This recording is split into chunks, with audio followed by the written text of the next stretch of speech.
Ayan, focus natin. Sarap naman yan guys, oh. Wow. So, ito na po yung ating final. Yummy, yummy. What's up guys? And for today's vlog, magluluto tayo ng chicken sotanghon. Ito yung ulam natin for today. Ayan, oh.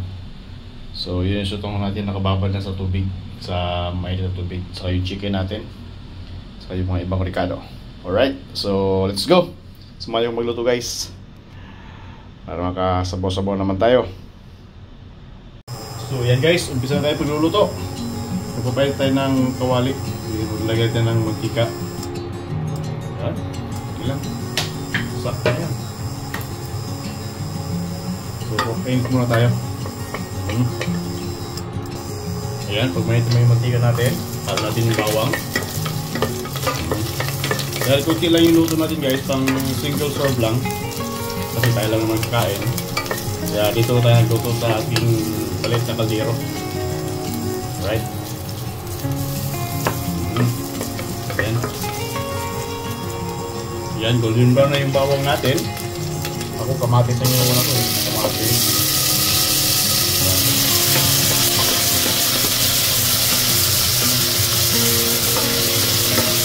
Tapos sibuyas at luya.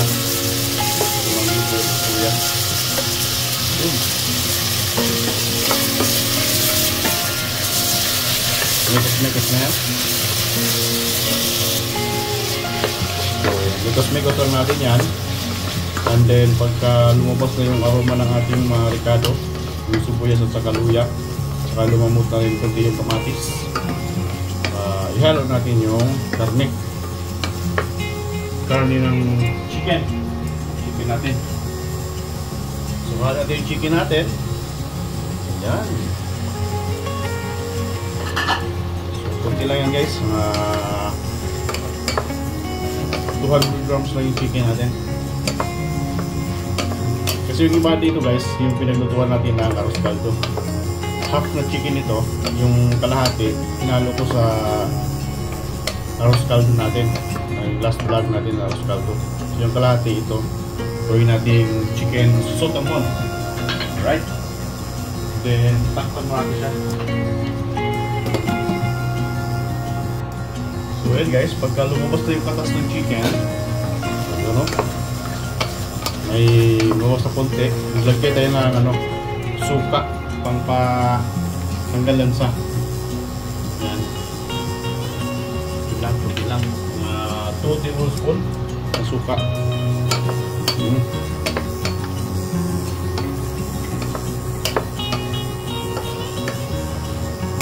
So ganyan lang yan guys. Suka pang patanggal ng lansa ng manok. Okay, takpan natin ulit.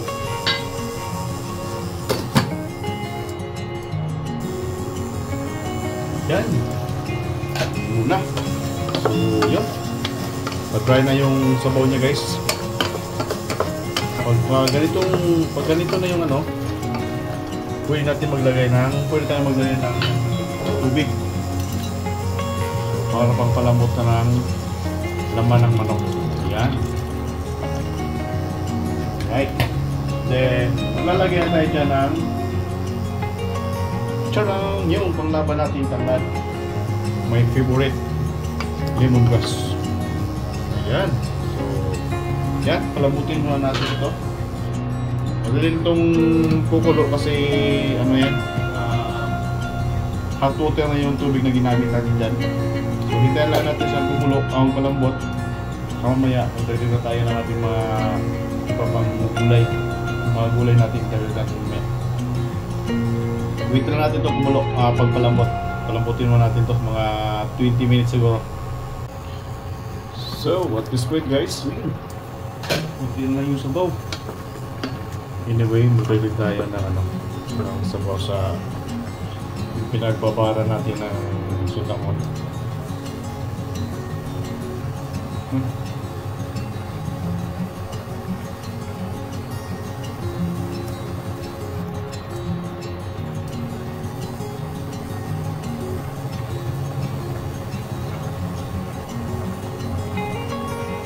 Ayan.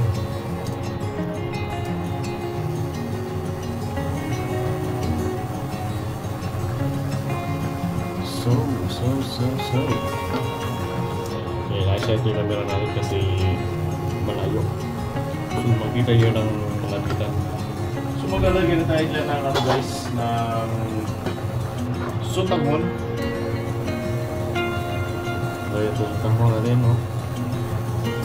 Yan. Tama rin yung tubig na pinagbabaran kasi yun, hot water yun. Alright. Yan din. May gulay ako rito guys, okra. Gusto ko lagi ito ng okra guys kasi ito maraming gulay-gulay. Yan. Depende lang yan kasi yung pagluluto dito guys, yung halo yung gulay. Pero usually, maganda dito repolyo talaga, cabbage. So itong okra, hinalo ko na lang din sabay. Kasi para sabay-sabay na maraming gulay, saka may dahon pang malugbati. Okay, kaya yung malutay. So takpan lang natin to. Ayan. So, natin natin sa kumulo.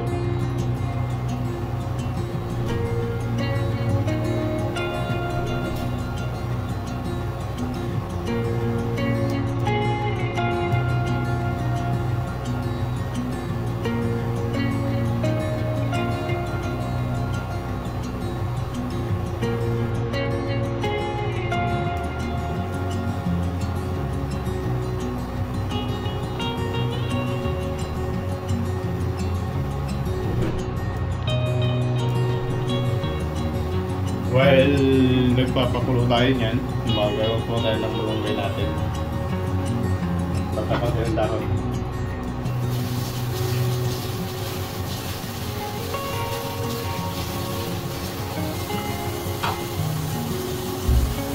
Alright. So, hintay lang natin itong kumulo guys.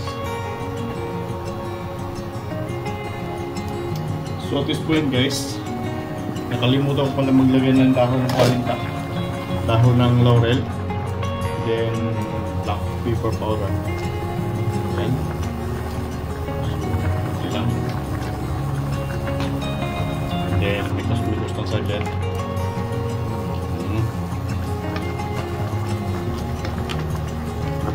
Ayan, sinipsip na yung sabaw. Squid guys, lagyan din ng atsal. Natin na green. Ayan. And then takpan na natin saglit.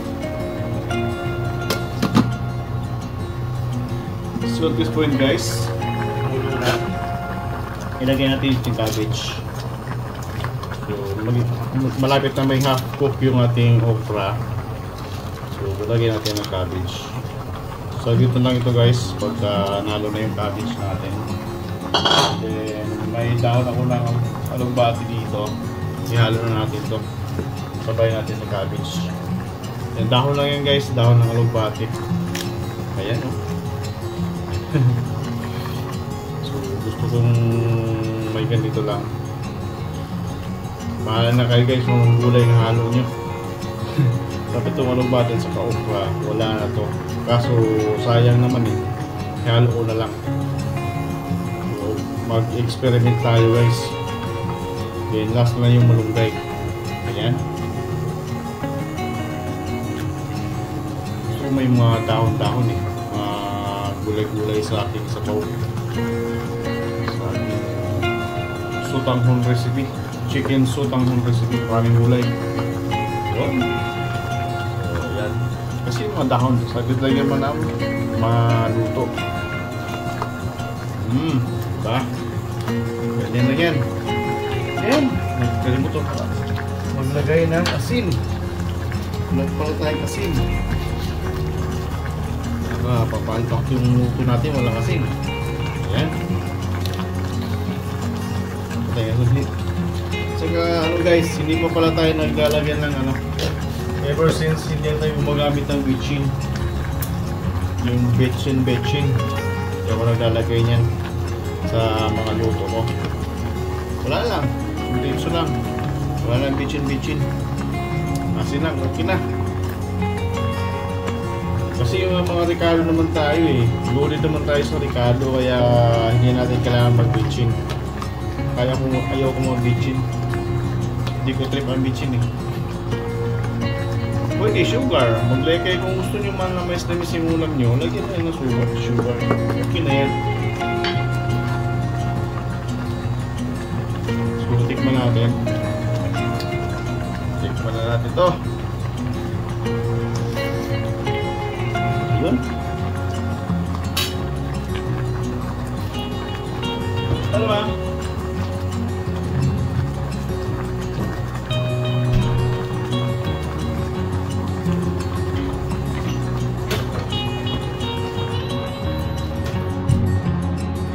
So yan, saglit na lang po. Naano tayo dahil may dumating. Yan, sakto na yung asin. Lalagyan na tayo ng malunggay natin guys, malunggay.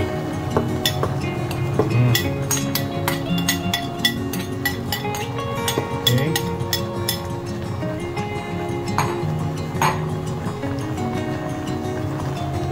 Okay, yan.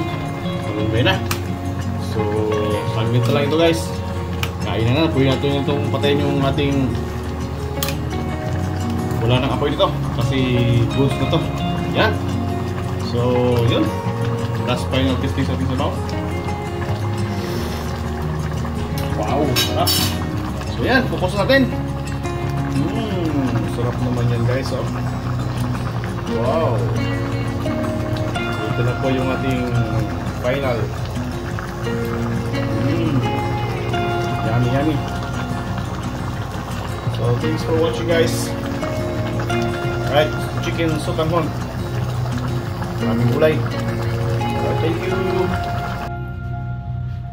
So ayan, kuha tayo ating chicken sotanghon recipe. Wow. Yun, sarap naman. Yummy yummy. Yummy tummy. Ating finished product. Uy, halo yung ano.